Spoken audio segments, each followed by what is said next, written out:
Imaginez une usine où des montagnes de ferraille ne sont pas des déchets, mais un avenir. Chaque année, l'humanité recycle plus d'1,5 milliard de tonnes d'acier. Et c'est précisément ici que ces ruines froides retrouvent une seconde vie. Des grues gigantesques équipées d'électroaimants soulèvent dans les airs des tonnes de métal rouillé, comme s'il s'agissait de jouets d'enfants. Et puis, le plus impressionnant, 3 électrodes en graphite créent un éclair de 3000 degrés qui transforme ces débris en une rivière d'acier en ébullition.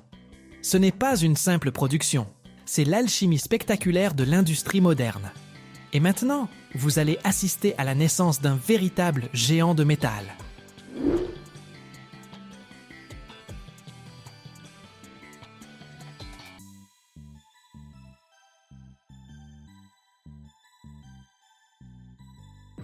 Sur une immense aire de stockage à ciel ouvert qui s'étend sur des hectares, reposent des montagnes de ferraille.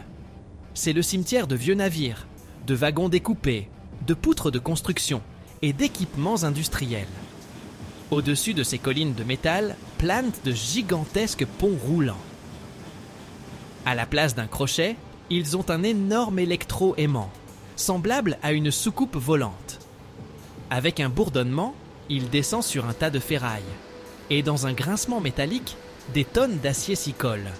La grue transporte cette récolte et la déverse dans un immense panier d'acier, appelé panier de chargement. Ce processus ressemble à un enfant géant jouant dans un bac à sable, sauf qu'à la place du sable et de la pelle, il y a du métal rouillé et un aimant de plusieurs tonnes. Une fois le panier rempli, il entame son voyage vers le cœur même de l'acierie. Et le cœur de l'atelier, c'est le four à arc électrique. Une cuve colossale, de la taille d'une petite piscine, revêtue à l'intérieur d'une épaisse couche de briques réfractaires.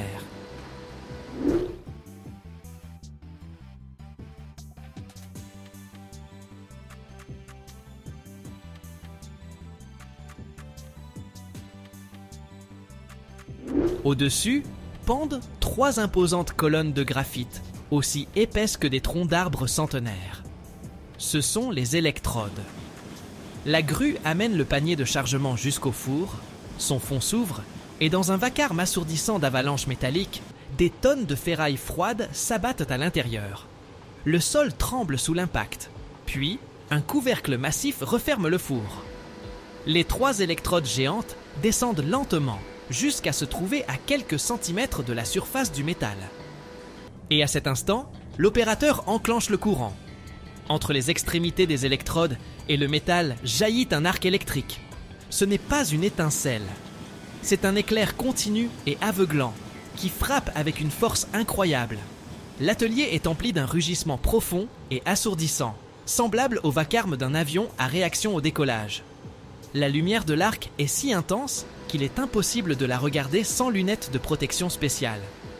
La température dans la zone de l'arc grimpe instantanément à 3000 degrés Celsius.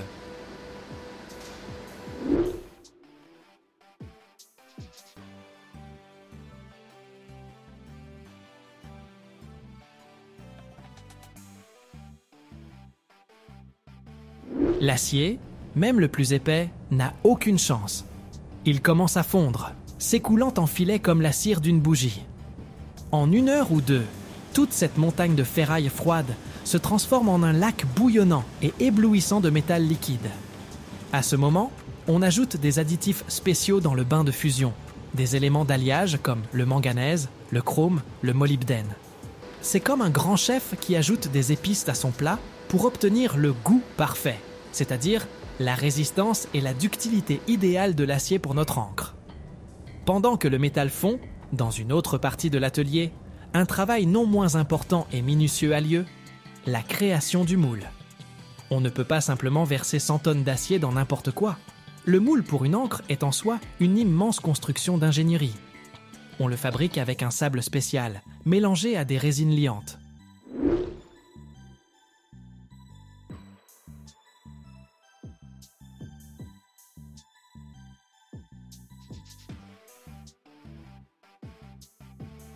D'abord, on crée un modèle précis de l'encre en bois ou en polystyrène à taille réelle. Ensuite, ce modèle est enfoui dans du sable à l'intérieur d'énormes caisses métasses métalliques appelés des châssis. Le sable est soigneusement tassé et les résines durcissent, le transformant en une coque solide comme la pierre. Le moule est fait en 2 moitiés pour pouvoir ensuite retirer le modèle. À l'intérieur de ces blocs de sable, on crée un système complexe de canaux, le système de coulée. Ce sont les vaisseaux sanguins par lesquels le métal en fusion s'écoulera dans la cavité, ainsi que des évents pour la sortie des gaz, afin d'éviter la formation de bulles à l'intérieur. Quand les 2 moitiés du moule sont prêtes, on les assemble, on les fixe et on les enterre dans une profonde fosse de sable dans le sol de l'atelier. C'est fait pour que la pression colossale du métal liquide ne fasse pas éclater le moule. Incroyablement intéressant, n'est-ce pas? Et voici le point culminant. Une grue énorme s'approche du four à arc électrique. Le four bascule, et par une rigole spéciale, dans une poche de coulée gigantesque, appelée poche d'aciérie, se déverse avec un rugissement une rivière éblouissante d'acier liquide. La poche, également revêtue de briques réfractaires à l'intérieur, s'élève lentement dans les airs et flotte au-dessus de l'atelier, dégageant une telle chaleur que l'air tremble autour d'elle. Elle s'approche de l'endroit où notre moule est enfoui dans le sol.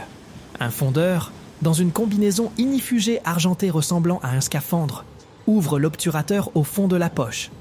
Et de là, un puissant jet de métal blanc doré se dirige vers le bas. C'est comme si quelqu'un déversait une rivière de soleil. Dans un sifflement assourdissant et des gerbes d'étincelles, le métal remplit le système de coulée et commence à se répandre dans la cavité à l'intérieur du moule. Ce processus dure de longues minutes jusqu'à ce que toute la cavité de 100 tonnes soit remplie jusqu'en haut.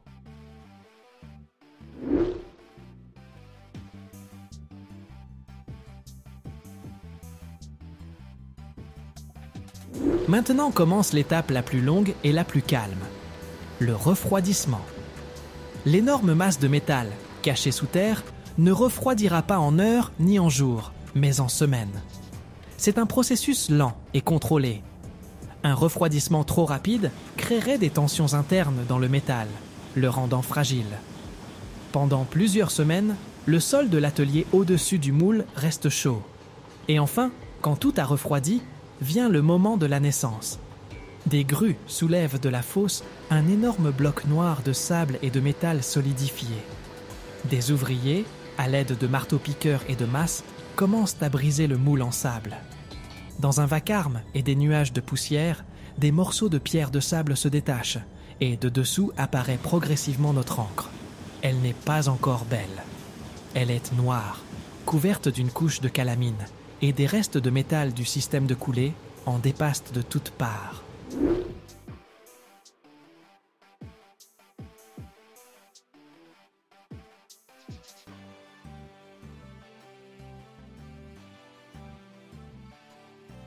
Maintenant commence l'étape la plus longue et la plus calme, le refroidissement.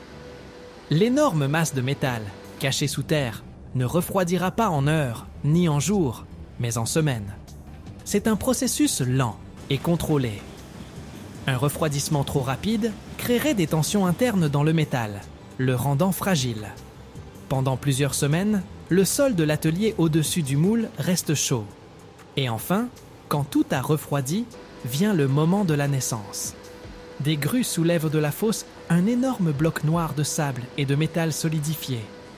Des ouvriers, à l'aide de marteaux-piqueurs et de masses, commencent à briser le moule en sable. Dans un vacarme et des nuages de poussière, des morceaux de pierre de sable se détachent et de dessous apparaît progressivement notre encre. Elle n'est pas encore belle. Elle est noire, couverte d'une couche de calamine et des restes de métal du système de coulée en dépassent de toutes parts.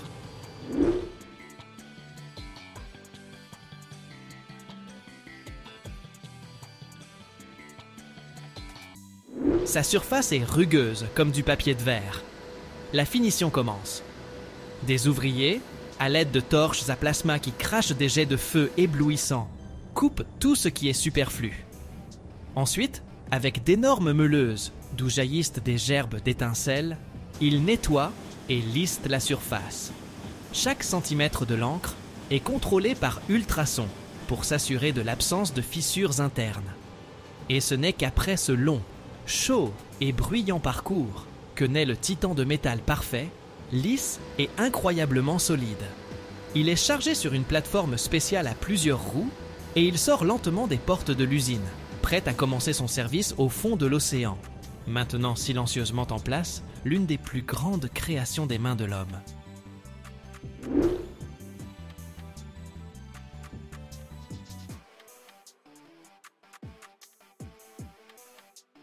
Pour transporter une telle pièce jusqu'au port, on utilise un transport spécial qui semble tout droit sorti d'un film de science-fiction. C'est une plateforme modulaire automotrice. Elle repose sur des dizaines, parfois plus de 100, petites mais extrêmement robustes roues, chacune pouvant tourner et se soulever indépendamment. C'est comme un 1000 pattes métallique géant. Grâce à l'hydraulique, cette plateforme peut se glisser sous l'ancre, se soulever légèrement pour la décoller du sol et la transporter lentement, à la vitesse d'un piéton, jusqu'au port le plus proche capable d'accueillir une telle charge. Ce déplacement est une véritable opération spéciale. L'itinéraire est calculé à l'avance, la solidité de chaque pont est vérifiée et parfois la circulation sur les routes est bloquée. Ce lent cortège, accompagné de gyrophares et de spécialistes techniques, est un spectacle en soi.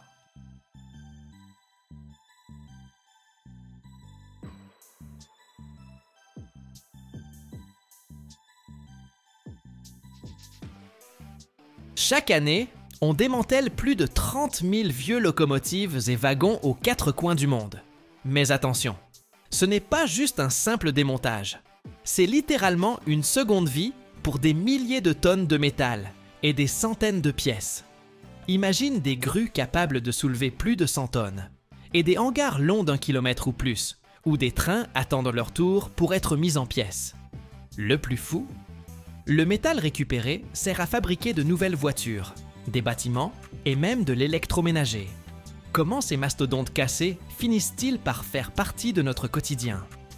Regarde jusqu'au bout et découvre tout le processus de l'intérieur.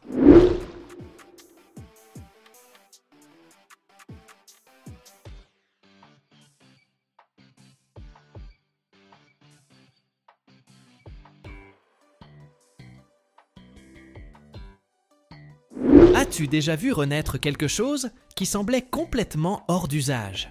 Franchement, c'est bluffant! Quand un train ne peut plus transporter ni voyageurs ni marchandises, on l'envoie dans une usine de recyclage spécialisée. Et là, commence le véritable dépouillage. On ne jette pas tout en bloc, on récupère ce qui peut encore servir. Ce qu'il faut savoir en premier, c'est que convoyer un train jusqu'à l'usine de démantèlement, c'est déjà tout un défi. Le moyen le plus répandu, c'est de le charger sur des wagons-plateformes spéciaux, de grandes plateformes roulantes tractées par un autre loco. Si le train est trop endommagé pour bouger, on fixe simplement la plateforme à un convoi en état de marche, qui l'emmène directement à la station de recyclage.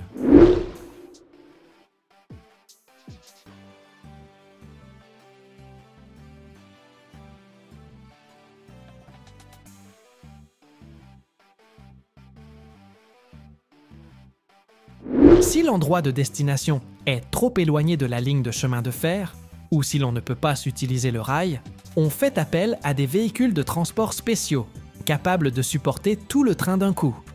Ces transporteurs sont énormes, dotés de roues surpuissantes pour encaisser le poids colossal de la rame. On utilise parfois des remorques surbaissées pour éviter que le train ne touche le sol. Parfois, quand il est impossible de déplacer la rame entière, on la découpe directement sur place, puis on transporte chaque tronçon séparément. C'est certes plus fastidieux, mais ça évite bien des complications pour convoyer de si grands engins.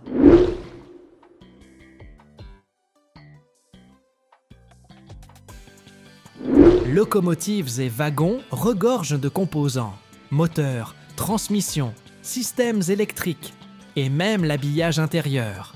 Tout ça a de la valeur.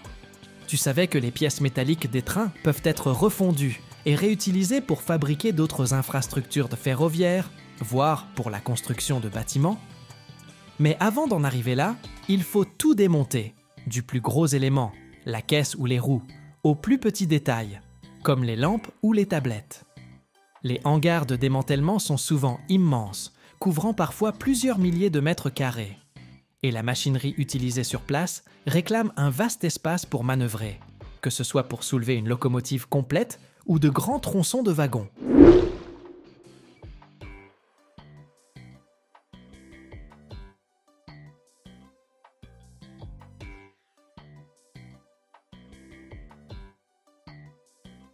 Certains sites disposent de hangars, pouvant culminer à 20 mètres de haut, pour accueillir les plus gros wagons et locos, et d'une surface leur permettant de traiter plusieurs trains en même temps.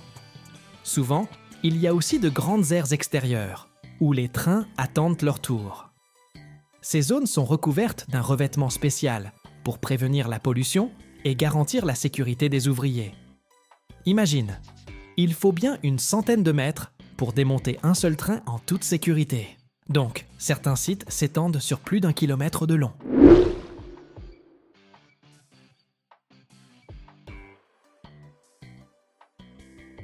Sur place, on trouve des grues ultra puissantes, capables de soulever et de déplacer les plus lourdes sections, ainsi que des machines de découpe et d'autres outils de démontage. Certaines grues peuvent encaisser plus de 100 tonnes sans broncher, pour manipuler une loco ou un gros wagon.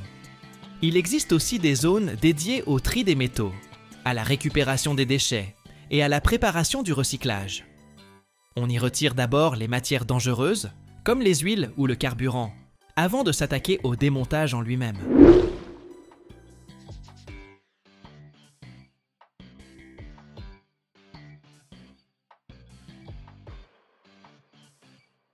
La première étape consiste à retirer tous les matériaux à risque, carburant, lubrifiants, batteries et autres substances toxiques ou explosives. C'est un travail manuel pour éviter toute contamination et protéger le personnel. Ensuite, on passe au gros du démontage. On enlève d'abord tout ce qui n'est pas structurel, portes, fenêtres, sièges, câblage. Puis, grâce à de puissantes machines de découpe, on sectionne les plaques métalliques de la carrosserie. Les plus gros morceaux sont tissés par des grues, tandis que les plus petits sont découpés ou broyés.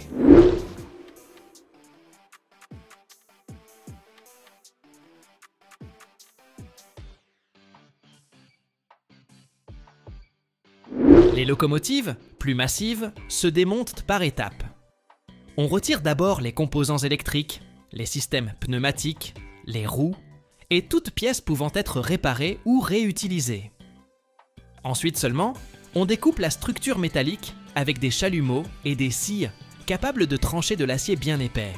Une fois le train entièrement mis en pièces, les métaux partent vers des installations spécialisées pour être fondus et transformés. Ce qui peut encore servir est nettoyé, puis refondu pour donner vie à de nouveaux produits. Les métaux issus des vieux trains servent souvent à fabriquer des structures en acier, voire d'autres véhicules. Selon la complexité du train et la quantité de travail, le processus peut durer plusieurs semaines, voire plusieurs mois.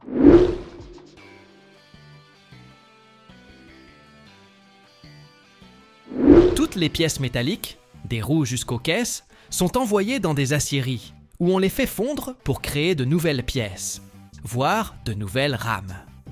Non seulement ça économise du métal neuf, mais ça permet aussi d'exploiter au mieux les ressources déjà disponibles. Et oui, le métal d'un vieux train peut servir à fabriquer non seulement d'autres trains, mais aussi des voitures, des structures de bâtiments, du mobilier et même des appareils électroménagers. Cela dit, on ne jette pas tout pour autant. Les pièces encore utilisables sont réparées et réintégrées ailleurs. Les systèmes électriques, l'habillage intérieur, même les sièges ou les tables peuvent être remis en état pour équiper d'autres trains ou être recyclés dans d'autres projets.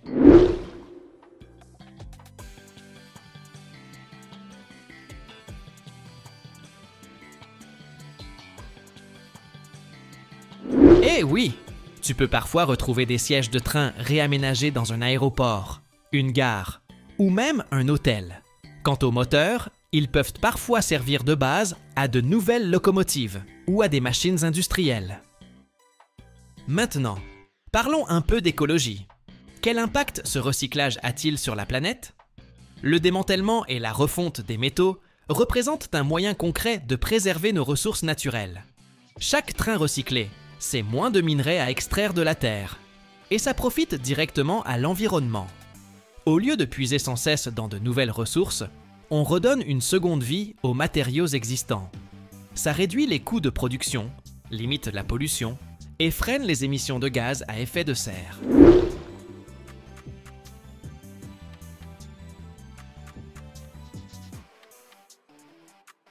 Grâce aux avancées technologiques, le recyclage des trains devient de plus en plus efficace.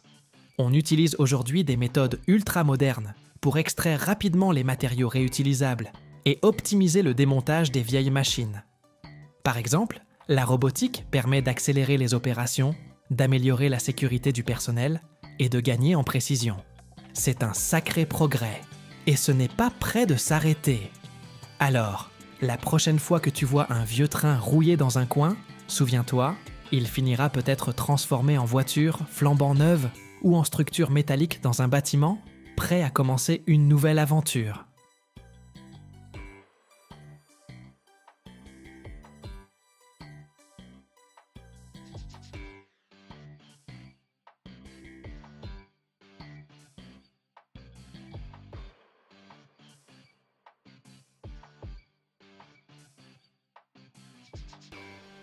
Imagine un pneu capable de tenir 300 000 km. Oui, 300 000! C'est comme boucler 7 fois le tour de la Terre. La production d'un tel mastodonte pour poids lourd peut prendre jusqu'à 5 ans, et la température à l'intérieur de sa fabrication grimpe à 150 degrés Celsius. De quoi faire fondre du plomb. Mais qu'est-ce qui se cache là-dedans?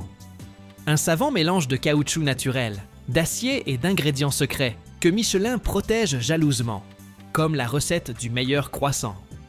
Comment crée-t-on ces merveilles d'ingénierie? Allez, on va creuser la question.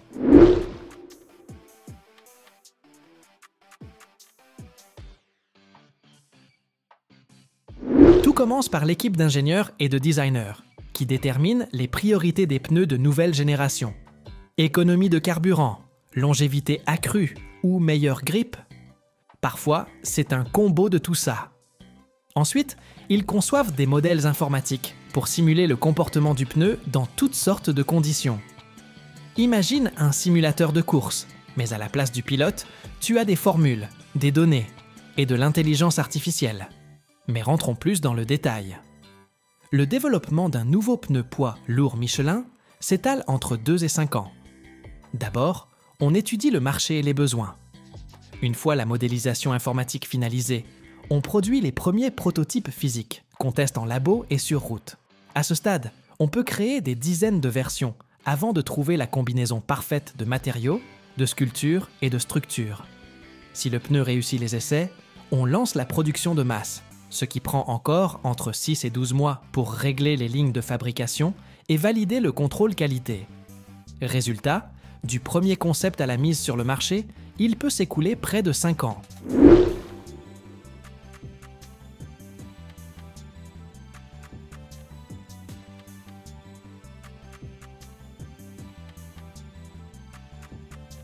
Si tu crois qu'un pneu poids lourd, c'est juste un gros bout de caoutchouc, tiens-toi bien.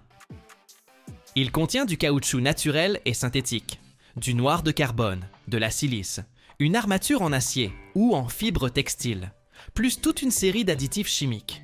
Le tout est malaxé dans d'énormes mélangeurs industriels, sous un contrôle qualité draconien. Imagine des mixeurs géants de la taille d'un camion, qui grondent et font vibrer les murs en béton. À l'intérieur, le caoutchouc naturel et synthétique se mêle au noir de carbone, à la silice, à des additifs spéciaux et à un tas d'autres ingrédients top secrets que Michelin préserve jalousement, un peu comme la recette du meilleur croissant.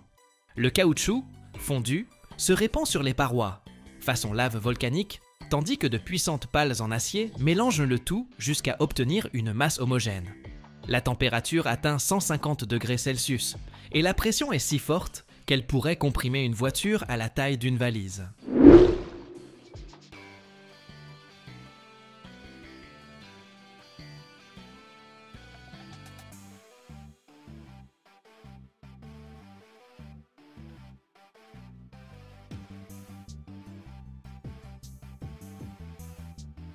Après plusieurs étapes de mélange, la masse obtenue sort des machines, sous forme de plaques épaisses et brûlantes. On les refroidit vite fait Puis, on les découpe en bandes. C'est à partir de ces bandes qu'on façonnera les futurs pneus. Ça donne l'impression d'être au cœur d'un volcan industriel, où le chaos initial se mue en formule parfaite de robustesse. Ensuite, on fait passer ces bandes dans des moules spécifiques, où le pneu prend progressivement sa forme définitive, mais étape par étape. D'abord, la gomme est roulée à travers de gros cylindres d'acier, pour la transformer en longues bandes épaisses. Puis, on les découpe selon les dimensions voulues.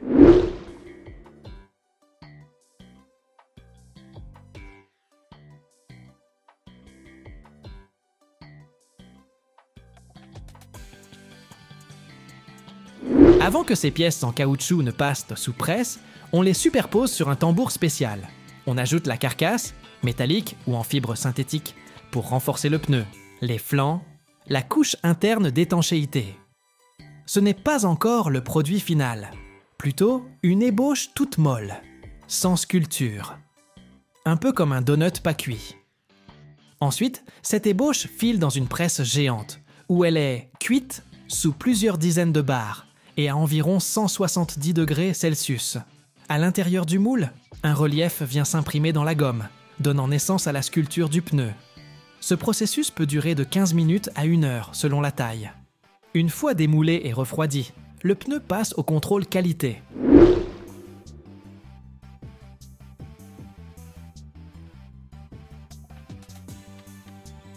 Le poids d'un pneu poids lourd Michelin dépend de son type et de son usage, mais en moyenne, il varie entre 50 et 80 kg. Les pneus pour camions de longue distance, comme le Michelin X-Line Energy, pèsent plutôt autour de 60 ou 70 kg. Les modèles renforcés destinés aux chantiers ou aux tombereaux de carrière peuvent monter à 150 kg et plus. Et pour les énormes dumpers miniers, transportant des centaines de tonnes de roches, un pneu peut peser jusqu'à 4 tonnes. Bref, un pneu poids lourd n'est pas juste un rond de caoutchouc, mais un véritable chef-d'œuvre d'ingénierie, conçu pour marier solidité, endurance et efficacité énergétique.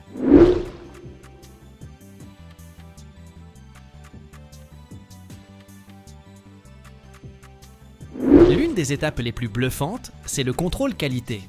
Michelin teste chaque série de pneus. Pour vérifier par exemple la résistance à l'usure, on installe les pneus sur des camions de test qui avalent des kilomètres sans s'arrêter. Sur des circuits fermés, reproduisant toutes sortes de revêtements. Asphalte, pavé, gravier, nid de poule. Les véhicules enchaînent virages serrés et freinage d'urgence. Un bon test pour la déformation et la surchauffe. Il y a même des surcharges volontaires, pour voir si la carcasse fatigue sous un poids supplémentaire. Un seul de ces camions peut parcourir jusqu'à 100 000 km lors d'un essai. Et oui, certains pneus finissent détruits dans ces tests. Tout ça pour la sécurité des conducteurs. Si on n'a pas le temps d'attendre l'usure naturelle, on utilise des bancs d'essai spécialisés. Les pneus y roulent sur des cylindres qui imitent la route et on les fait courir des milliers de kilomètres sous charge.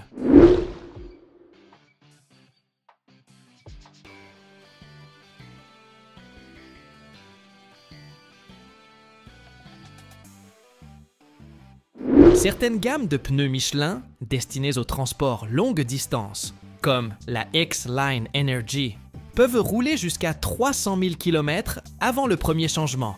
C'est comme parcourir 7 fois l'équateur.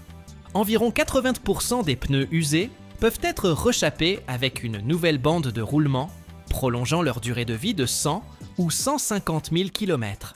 Le rechappage ou la resculpture se pratique dans des usines spécialisées ou des ateliers certifiés Michelin. Cette technique offre une seconde vie aux pneus, réduit les coûts pour les transporteurs et diminue l'impact sur l'environnement. Pour rechapper un pneu, on le démonte du camion, on l'examine à fond, puis on utilise échographie, radiographie et laser pour détecter d'éventuelles micro-fissures internes. Si la carcasse est en bon état, le pneu repart pour un tour.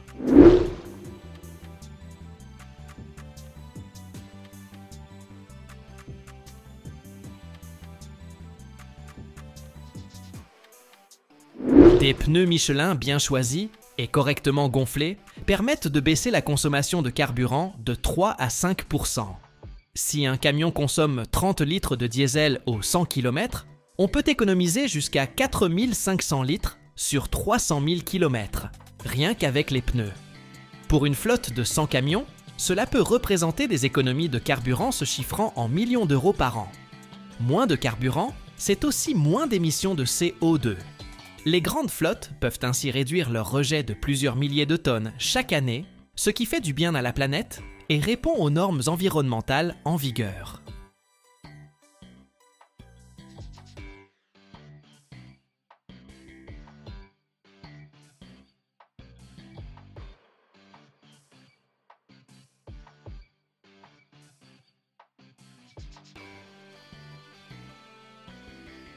Chaque année, on élève des millions de cochons d'Inde à travers le monde.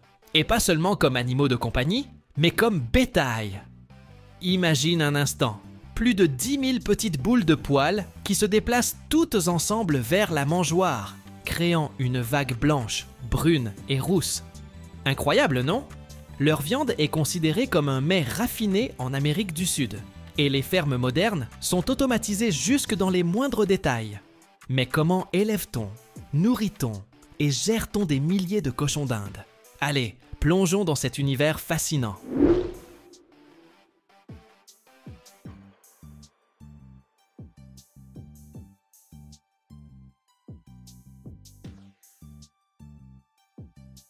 Au Pérou, on recense aujourd'hui la plus grande population de cochons d'Inde au monde, domestiques et sauvages confondus, avec près de 30 millions d'individus. Sur une ferme péruvienne typique, tu trouveras de vastes espaces dotés de multiples enclos, un peu comme de mini-écuries ou des cages, installées soit à l'intérieur, soit en plein air. La taille de ces fermes varie selon l'ampleur de la production. Les petites exploitations, jusqu'à 500 têtes, peuvent s'étendre de 50 à 200 mètres carrés et se trouvent souvent dans les cours des maisons. Les fermes de taille moyenne, qui hébergent entre 500 et 5000 animaux, couvrent entre 200 et 2000 mètres carrés avec plusieurs bâtiments spécialisés. Quant aux grandes exploitations industrielles, au-delà de 10 000 bêtes, elles peuvent dépasser 5000 mètres carrés et certaines atteignent même 2 hectares.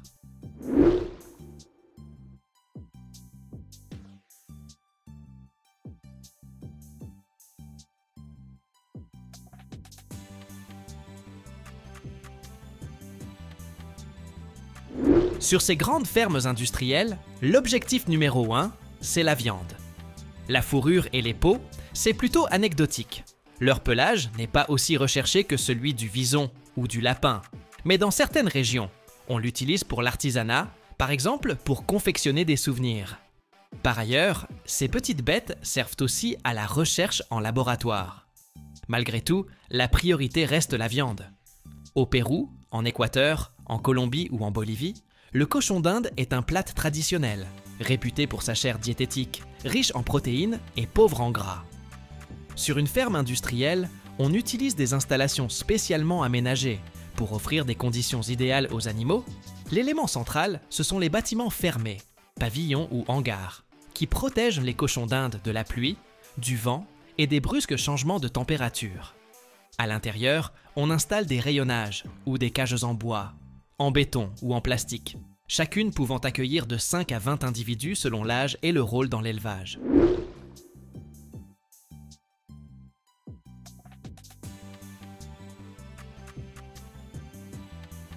On trouve également sur la ferme des zones réservées à l'alimentation, des pièces ou des entrepôts pour stocker le foin, le maïs et les compléments. Il peut même y avoir des locaux pour la transformation ou l'abattage, si la ferme produit de la viande. Une bonne circulation de l'air est essentielle pour éviter la surchauffe ou l'excès d'humidité. En général, on maintient la température autour de 20 degrés. C'est l'idéal pour ces petits animaux. La journée commence tôt, avec le repas du matin. On leur sert du foin frais, du maïs et de l'orge broyée, un mélange de granulés et des herbes de saison si possible. L'eau, elle, arrive via des abreuvoirs automatiques ou est versée dans des récipients prévus à cet effet. Tout au long de la journée, les cochons d'Inde se déplacent, grignotent et interagissent entre eux. Sur les grandes exploitations, des systèmes d'assainissement automatisés évacuent les déchets pour garder l'endroit propre. 2 fois par jour, on examine le cheptel. On vérifie l'état du pelage, des yeux et le comportement général.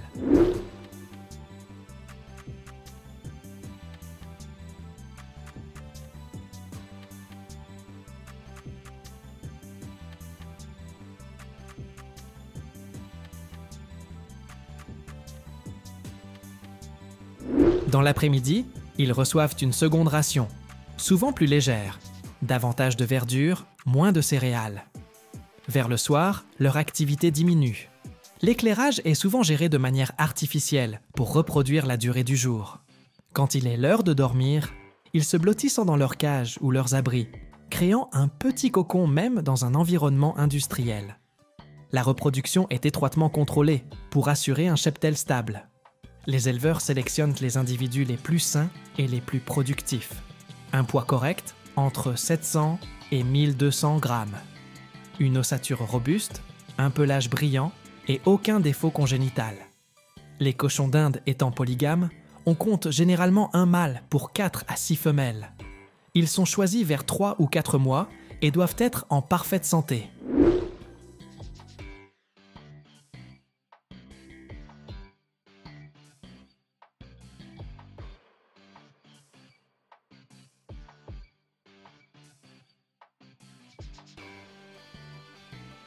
La gestation dure de 68 à 70 jours. Pendant ce laps de temps, les femelles reçoivent une alimentation renforcée en protéines et en vitamines. Juste avant la mise bas, elles sont souvent déplacées dans des enclos séparés. Les nouveau-nés pèsent environ 20 grammes, sont déjà couverts de poils et savent voir et se déplacer dès la naissance. Ils commencent tout de suite à manger de la nourriture solide, mais restent avec leur mère 2 ou 3 semaines. Une fois sevrés, on répartit les petits. Les meilleurs reproducteurs restent. Les autres sont élevés pour la viande ou mis en vente. Le cycle de reproduction s'étale sur toute l'année, puisque chaque femelle peut mettre bas jusqu'à 5 fois en 12 mois.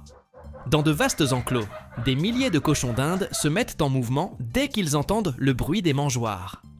Les employés dispersent de la verdure fraîche, du foin, des céréales et des légumes. Et toute cette armée de petites boules de poils se rue sur la nourriture.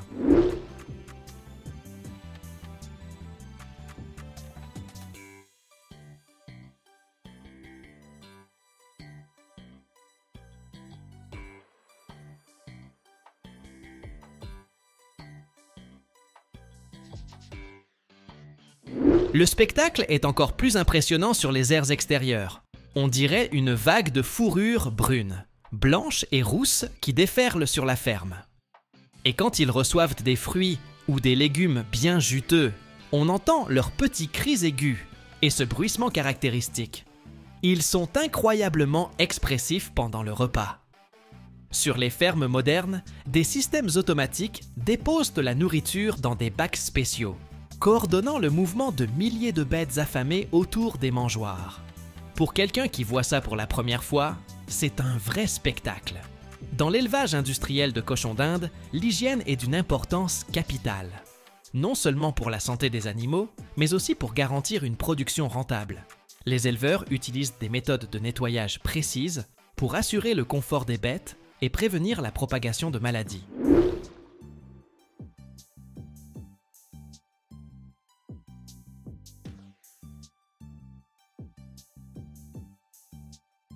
En général, on nettoie les enclos de manière régulière, parce que les cochons d'Inde sont très sensibles à la saleté. Chaque zone nécessite une attention quotidienne. La première étape consiste à enlever les restes de nourriture et les excréments frais sur la litière. On utilise pour cela des brosses et des pelles adaptées, permettant un travail rapide et efficace. Ensuite, pour désinfecter, on recourt souvent à des produits de nettoyage biologiques, sans danger pour les animaux et respectueux de l'environnement. Au global, on lave régulièrement les murs, les sols et les mangeoires. Certains sites sont même équipés d'appareils automatisés, diffusant le détergent et assurant un brossage mécanique.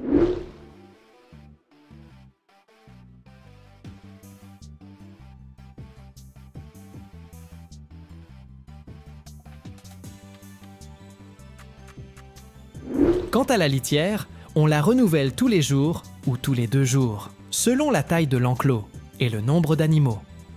On utilise la plupart du temps du foin ou de la paille qui absorbe l'humidité et les odeurs, tout en assurant un bon confort aux cochons d'Inde.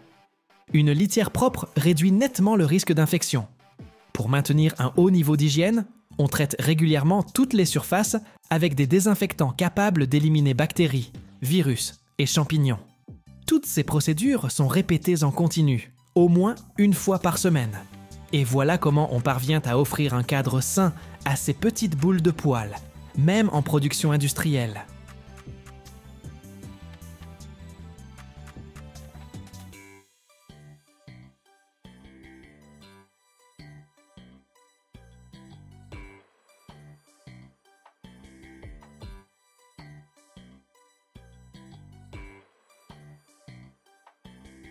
Imagine, il faut près de 2 ans, oui, 2 ans complets, pour faire pousser un seul ananas.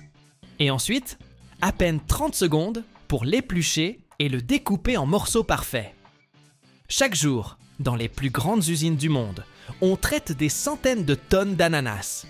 Ils finissent en boîte et parcourent des milliers de kilomètres avant d'atterrir sur ta table. Comment ça se passe exactement ? Des immenses plantations jusqu'aux conserves hermétiques.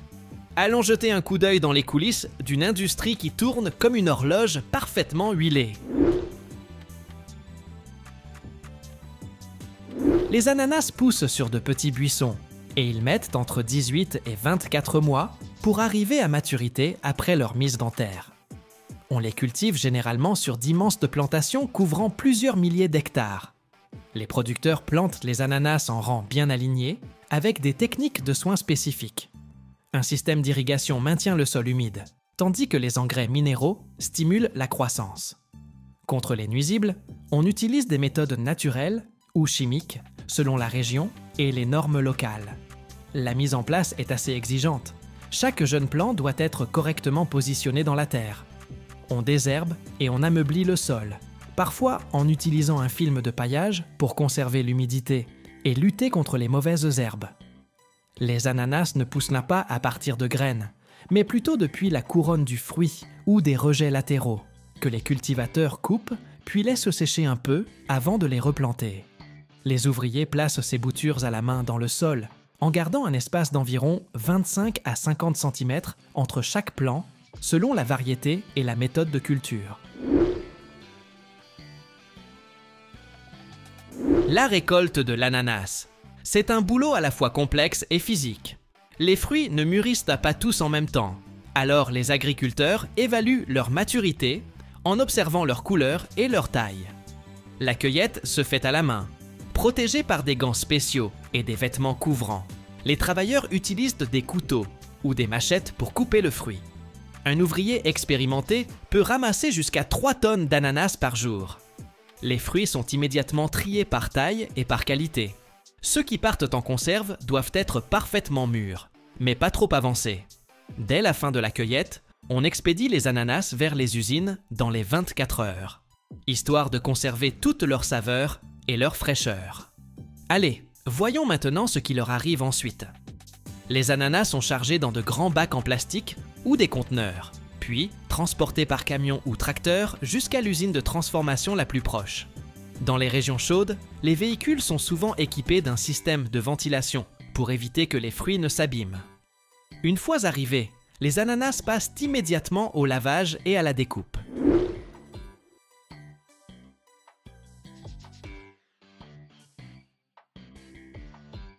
On place ensuite les ananas sur des tapis roulants qui avancent sous une rangée de buses à eau.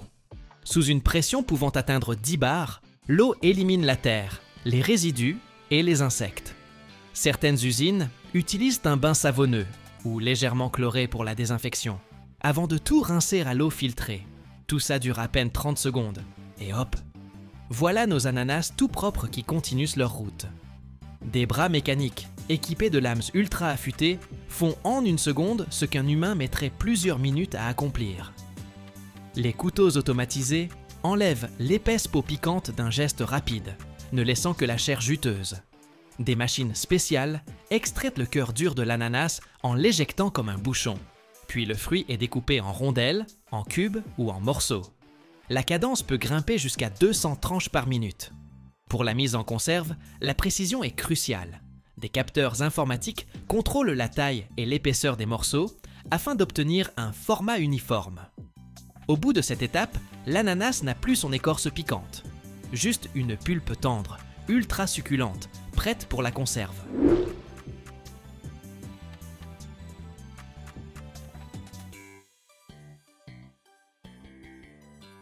Des tapis roulants acheminent alors ces rondelles ou morceaux parfaitement calibrés vers les machines de mise en boîte.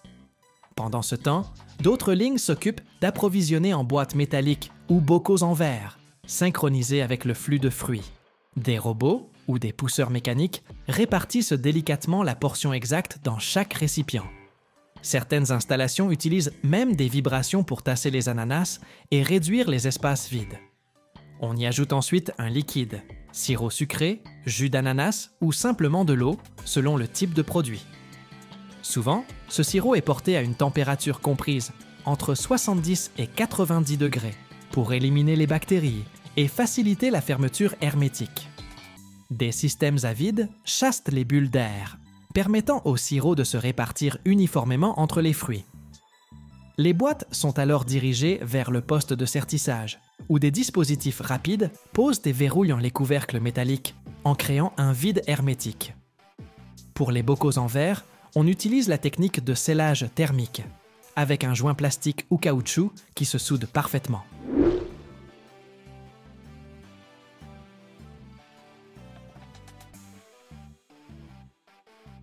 Une fois scellées, les boîtes sont placées dans des chambres de vapeur brûlante ou passent à travers des tunnels de pasteurisation.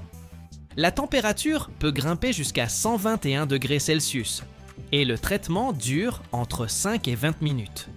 Cette étape détruit les micro-organismes et garantit une longue durée de conservation, jusqu'à 2 ou 3 ans. Après la stérilisation, les boîtes ressortent extrêmement chaudes et leur contenu continue de cuire un peu à l'intérieur. Pour stopper cette cuisson et préserver la texture de l'ananas, on les refroidit sans tarder. Les tapis roulants conduisent les boîtes dans des tunnels de refroidissement, où elles sont aspergées d'eau froide ou ventilées par de puissants flux d'air. Sur certains sites, on les immerge dans de grands réservoirs d'eau contrôlée. Ce refroidissement prend de quelques minutes à une demi-heure, jusqu'à ce que la température des boîtes approche la trentaine de degrés. C'est délicat. Si on les refroidit trop vite, elles risquent de se déformer ou même de se fissurer.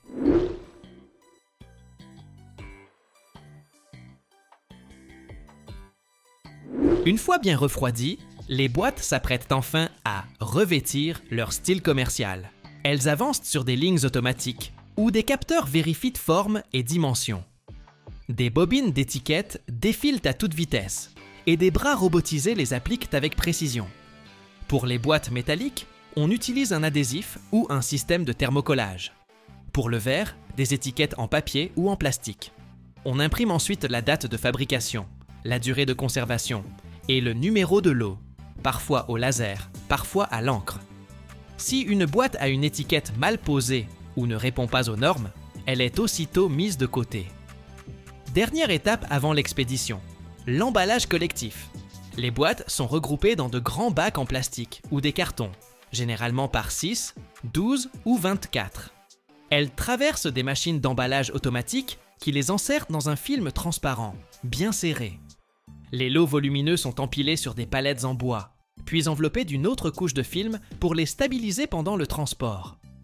Des chariots élévateurs robotisés stockent finalement ces palettes dans d'immenses entrepôts réfrigérés avant qu'elles ne partent vers les supermarchés, les restaurants ou nos cuisines un peu partout dans le monde. Et certaines boîtes peuvent voyager sur des milliers de kilomètres avant d'atterrir dans les rayons du magasin du coin.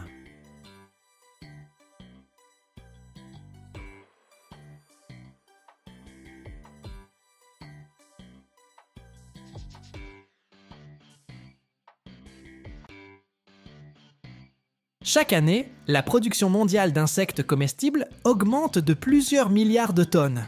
Incroyable, non? Et qui aurait cru que ces petits vers de cocotier pouvaient rapporter jusqu'à 1 500 $ américains par mois aux fermiers d'Asie du Sud-Est? On les considère comme un mets délicat, un super aliment et même un ingrédient cosmétique. Mais qu'est-ce qui les rend si précieux? Comment monter un business rentable à partir d'une simple petite ferme, au point d'intéresser aussi bien les États-Unis que l'Europe? Reste bien jusqu'à la fin, tu découvriras des infos renversantes qui changeront peut-être ta vision de l'avenir alimentaire.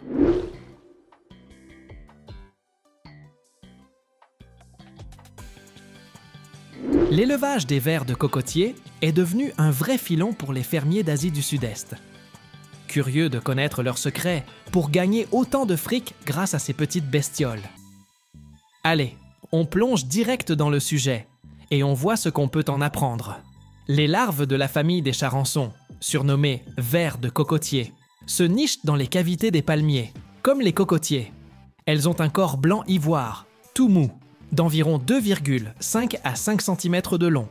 Dans certains pays comme le Vietnam, la Thaïlande ou l'Indonésie, ces vers sont considérés comme un mets raffiné, grâce à leur rareté et leur valeur nutritive.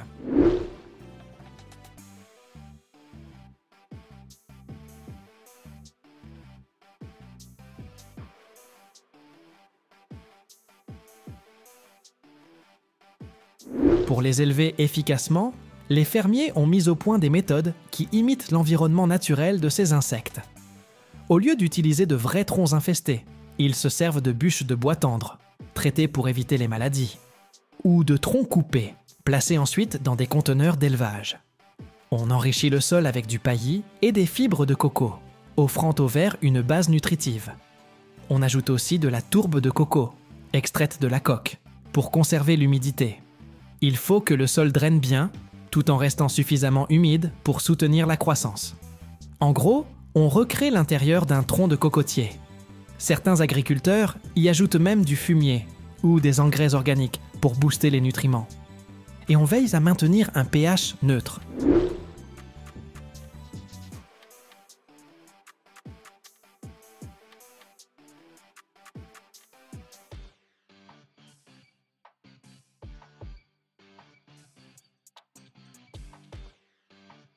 Comment tout ça se développe?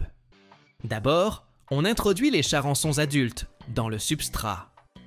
Ils pondent des œufs, qui éclosent en larves. Nos fameux vers de cocotier. Ces larves se nourrissent uniquement de bois et d'autres matières organiques, ce qui facilite leur élevage en milieu contrôlé.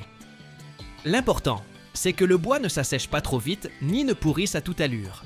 Sinon, la croissance et la qualité des vers en souffrent. Dans ce système, on surveille donc de près l'humidité, la température et la propreté. Des inspections régulières évitent la moisissure et d'autres problèmes.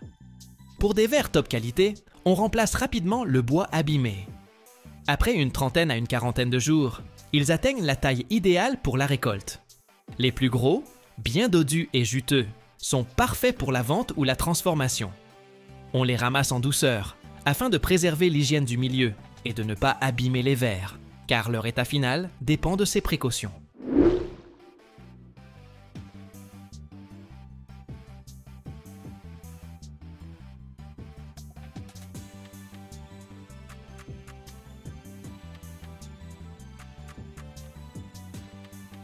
Pour garder leur goût et leur texture, on peut les conserver dans des boîtes en plastique bien aérées, à une température comprise entre 35 et 40 degrés Celsius, ou alors les consommer frais, juste après la cueillette.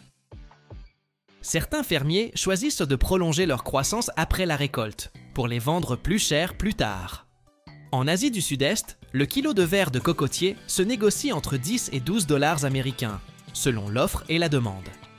Dans des pays comme la Malaisie ou la Thaïlande, la demande grimpe en flèche. Avec leur saveur crémeuse et leur texture délicate, ils se dégustent en soupe, grillés ou encore sautés aux épices. Ils sont considérés comme un mets de choix pour leur haute teneur en protéines et vitamines, et pour leur goût unique.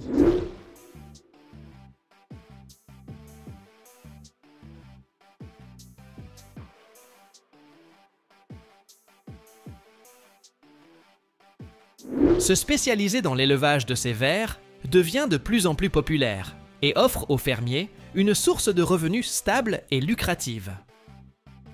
Autrefois un plat exotique réservé aux restos huppés, les vers de cocotier sont même devenus un encas de rue, attirant les touristes curieux du monde entier. Ils ont un goût riche, une texture onctueuse et, bien cuits, dégagent juste un léger arôme naturel. Attention toutefois, les manger crus peut provoquer des infections et la transmission de bactéries, alors une cuisson appropriée est obligatoire. Au-delà de la cuisine, ces vers ont aussi leur place dans l'industrie cosmétique. Les protéines et nutriments contenus dans leurs extraits sont très appréciés dans les produits de soins pour la peau et les cheveux. Savon, shampoing, lotion. Ils hydratent, apaisent et stimulent la régénération cellulaire. Des recherches sont même en cours sur leurs éventuelles vertus thérapeutiques. Certains scientifiques pensent que certaines molécules présentes dans ces larves ont des propriétés antioxydantes, susceptibles d'aider à prévenir les maladies et d'améliorer la santé globale. Face à l'engouement pour ces larves hors du commun, leur utilisation en gastronomie, cosmétique et médecine se développe à toute vitesse.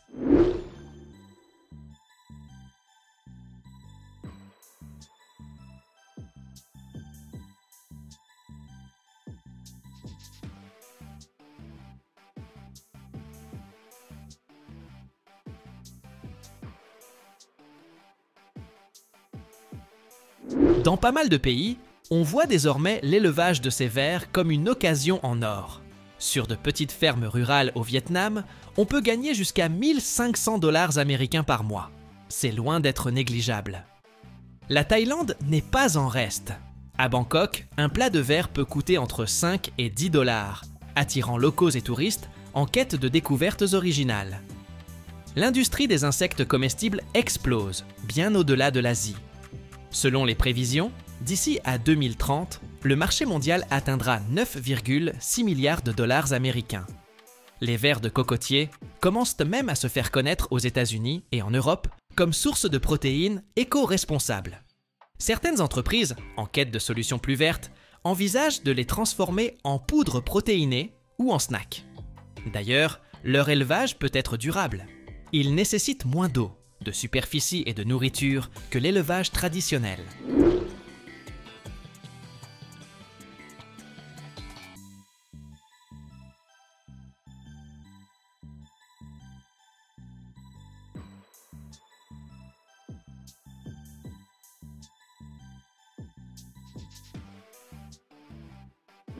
Parmi les recettes les plus populaires, on trouve la consommation de vers vivants avec de la sauce de poisson. Oui. La friture qui leur donne un côté croustillant façon frites. Ou encore la cuisson au wok avec de la citronnelle et du piment. Dans certains endroits, on les réduit même en poudre protéinée ou on les incorpore à des snacks. C'est sûr, l'idée de bouffer des vers peut en dégoûter plus d'un. Mais leur popularité grandissante et leur rentabilité prouvent que ce n'est pas juste un délire exotique. Qui sait, peut-être qu'un jour, ils deviendront un apéro courant partout. Et toi, t'as déjà goûté ces vers de cocotier? T'as kiffé leur saveur? Raconte-nous tout dans les commentaires. Pour voir plus de contenu intéressant sur l'agriculture, abonne-toi à notre chaîne et balance un petit pouce bleu. Reviens vite pour le prochain épisode. Merci d'avoir regardé.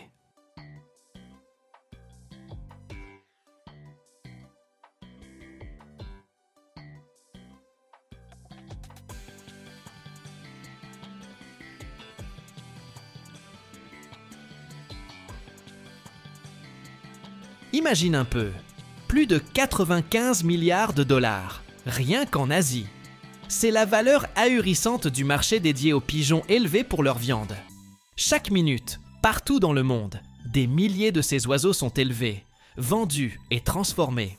Et les plus grosses fermes livrent jusqu'à 3000 volatiles tous les 4 jours. Comment ont-ils pu passer du simple symbole urbain à une véritable manne financière? Comment sont-ils nourris, sélectionnés et préparés pour répondre à la demande? Aujourd'hui, on dévoile tous les secrets de l'élevage industriel des pigeons, depuis le premier œuf jusqu'au produit final dans nos assiettes.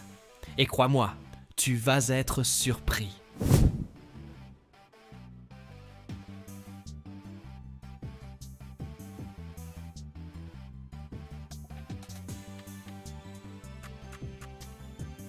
En ce moment, c'est un véritable festival de plumes.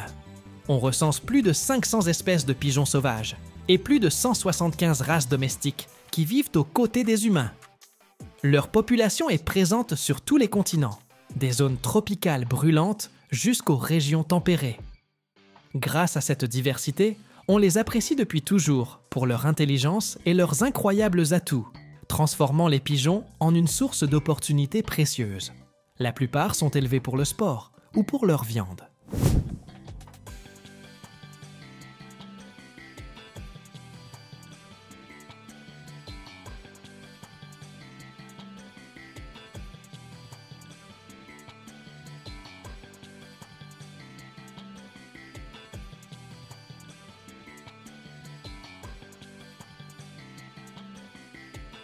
Élever des pigeons pour la revente, c'est un peu comme planter un arbre enchanté.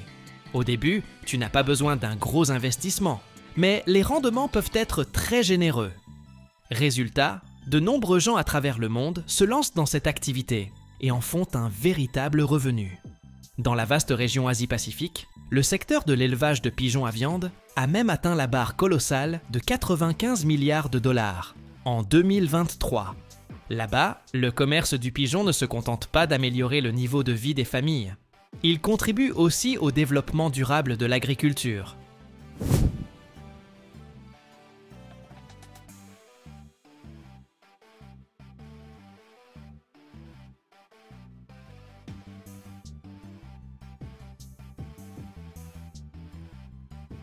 Pour obtenir un cheptel de pigeons de qualité, les éleveurs sélectionnent méticuleusement mâles et femelles, comme s'ils repéraient des étoiles filantes.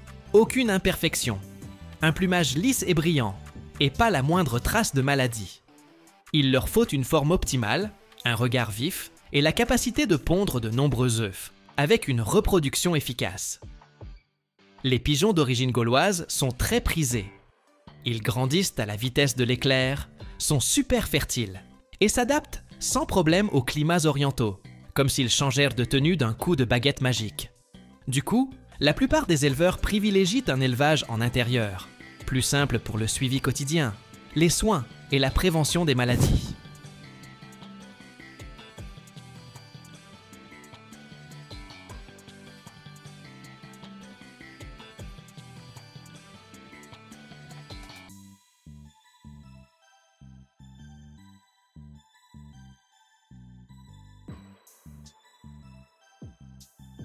En général, on construit de hauts pigeonniers bien ventilés, en laissant environ 1 mètre à 1,20 m de distance entre les casiers, comme s'il s'agissait de petites tours de repos pour nos compagnons ailés. On y installe un éclairage et des ventilateurs pour assurer une bonne aération et la luminosité nécessaire. Chaque couple reproducteur bénéficie de son propre box, une sorte de lune de miel dans un petit nid douillet. À l'intérieur, on place des mangeoires, des abreuvoirs et de confortables nichoirs. Les casiers sont souvent empilés, façon mini-ville, pour économiser de la place tout en laissant circuler l'air. L'espace entre chaque rangée fait habituellement de 5 à 10 cm.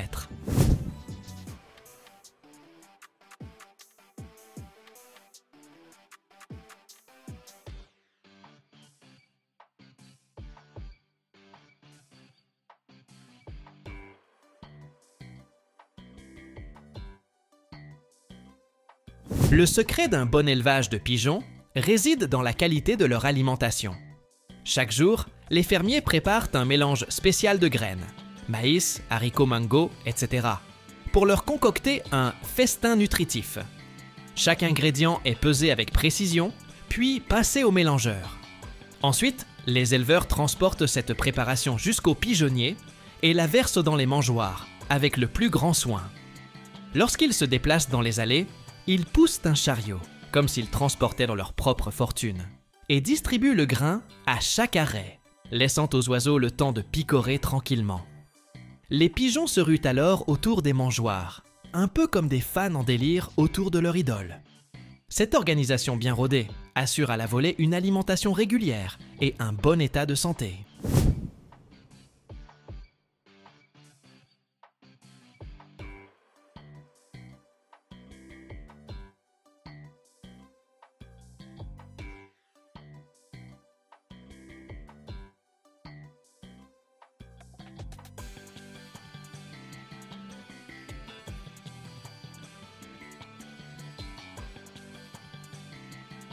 Pour que les pigeons soient heureux, rien de mieux qu'un environnement propre et frais, le nettoyage des pigeonniers est donc crucial.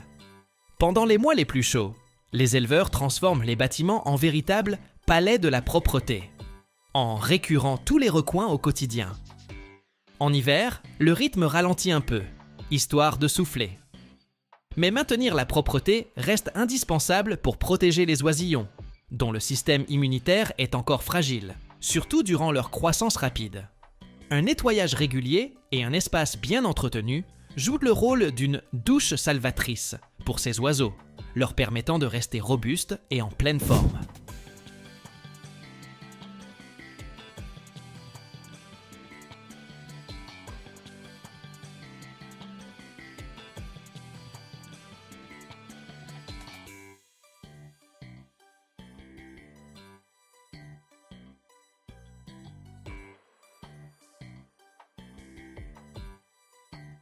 Les pigeons atteignent leur maturité sexuelle vers 4 ou 5 mois.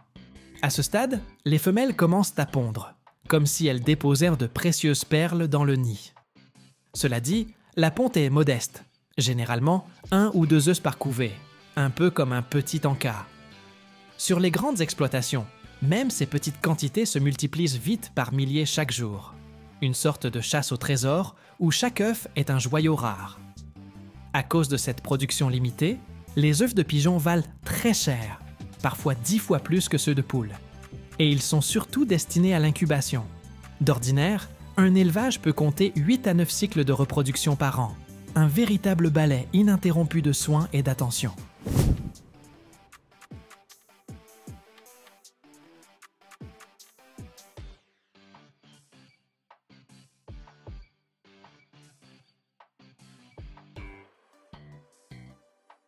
Les oisillons voient des dossiers morts le jour après environ 17 ou 18 jours d'incubation, bien au chaud, comme si la nature savait pile quand faire éclore une nouvelle vie. Au moment de la récolte, les éleveurs les manipulent avec précaution, comme de petits trésors fragiles, pour éviter tout dommage. Grâce au savoir-faire d'un personnel qualifié, les fermes parviennent à élever des pigeons d'excellente qualité, répondant aux exigences du marché. Les tout petits sont placés dans une sorte de pouponnière, où on les installe dans des nids avec un couple de parents adoptifs. Une mini-famille de plumes qui leur offre un refuge douillet. Avec ces parents de substitution, les petits se sentent comme des poissons dans l'eau et grandissent dans une ambiance sereine.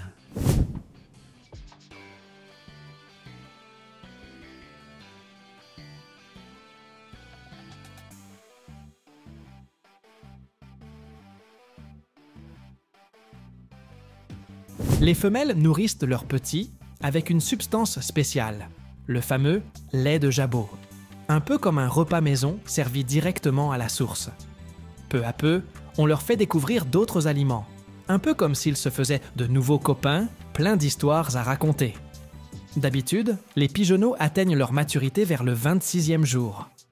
2 ou 3 semaines après l'éclosion, ils commencent à faire leur premier vol, et au 4e ou 5e semaine, ils sont assez costauds pour vivre en autonomie, se mêler aux autres, ou même former un couple. On les récupère généralement vers 2 mois.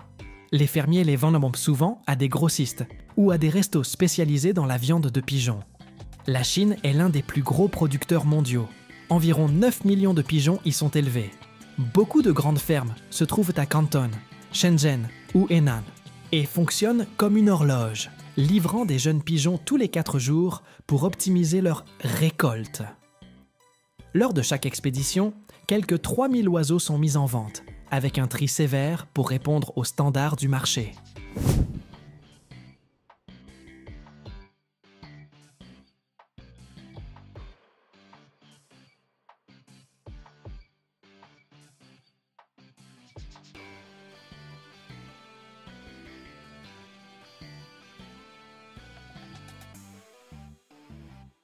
La transformation de la viande de pigeon est très semblable à celle des autres volailles, comme le poulet ou le canard.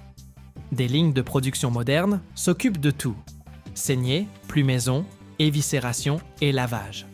En général, les pigeons sont livrés entiers, prêts à être cuisinés. Cette viande est très appréciée dans plusieurs pays, surtout quand il s'agit de pigeons jeunes, considérés comme de vrais concentrés de protéines, bourrés de vitamines et de minéraux. Le pigeon rôti est un plat traditionnel dans bien des régions. Sa peau devient joliment dorée et croustillante, comme si elle sortait d'un institut de beauté, et c'est un vrai délice pour les amateurs de bonnes choses.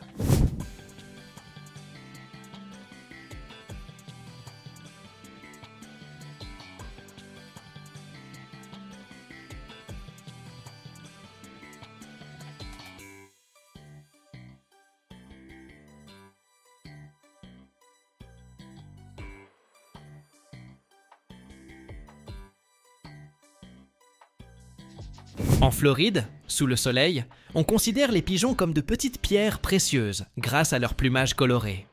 Ils fascinent les curieux et ajoutent une touche vibrante à l'ambiance locale.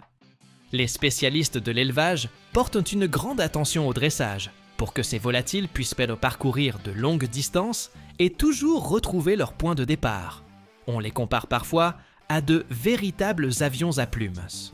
Les conditions de vie varient selon les objectifs. Pour les pigeons destinés aux compétitions, il leur faut davantage d'espace, un peu comme des sportifs dans leur stade. Vers 1 mois et demi, quand leur plumage est bien formé, les jeunes commencent leur entraînement.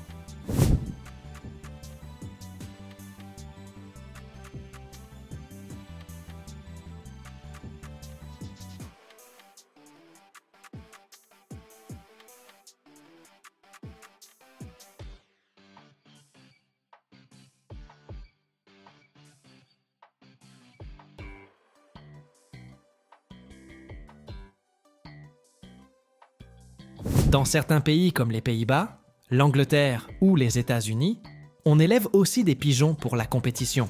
Et cet engouement dépasse parfois l'aspect culinaire. Les clubs colombophiles organisent des courses sur plusieurs centaines de kilomètres, transformant cette pratique en un sport palpitant qui réunit tout le monde. On lâche alors les pigeons entraînés et on guette celui qui rentrera le plus vite à la maison, après des trajets pouvant aller de 160 à 300 km. Parfois, les prix atteignent le million de dollars. Et l'excitation est à son comble dans l'attente du retour des pigeons. Pour satisfaire les adeptes de ce sport, les éleveurs cherchent à obtenir des pigeons charpentés et rapides, idéaux pour des missions de messagerie ou des courses. Les passionnés sont prêts à débourser des sommes folles pour ces spécimens d'élite, faisant de leurs propriétaires de véritables magnats, fiers de régner sur un royaume tout en plumes.